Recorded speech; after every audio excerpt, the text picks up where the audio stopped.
Didampingi Bupati Hermus Indo dan para pimpinan perangkat daerah terkait serta pimpinan Balai Pelaksana Jalan Nasional Manokwari, tenaga ahli utama Kedeputian 1 Kantor Staf Presiden Helson Siagian dan tim dari Kantor Staf Presiden meninjau rencana pembangunan sejumlah infrastruktur ikonik di Manokwari. Beberapa infrastruktur ikonik yang rencananya akan dibangun yakni pembangunan Jembatan Jokowi Sawaibu, Pasar Sanggeng, Jalan Lingkar Pantai Wosi dan Ali Trace, Jalan ke Bandara Rendani, serta Jalan Underpass Sowi Bandara Rendani. Usai memantau titik-titik rencana pembangunan tersebut, tenaga ahli utama Kedeputian 1 Kantor Staf Presiden Helson Siagian memuji ide Bupati Manokwari untuk pembangunan infrastruktur tersebut. Meski butuh anggaran yang besar, namun pembangunan infrastruktur itu dinilai selain menjadi titik bisnis baru, juga dapat menghilangkan kekumuhan dan memperindah wajah kota Manokwari. Itu bagus-bagus.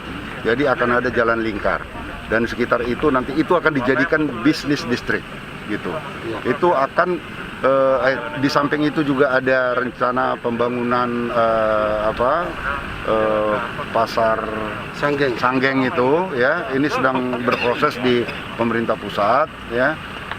Menuju untuk diputuskan bagaimana jadinya nanti.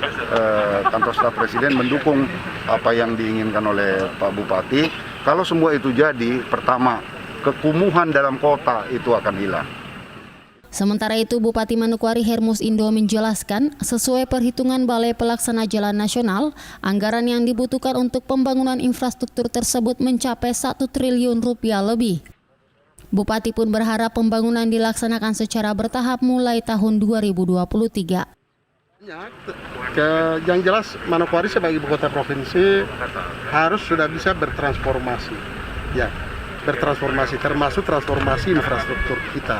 Jadi infrastruktur kita yang kita hadirkan dan juga bangun di ibu kota provinsi itu bukan infrastruktur yang biasa-biasa, tapi infrastruktur yang menghadirkan wibawa negara di daerah.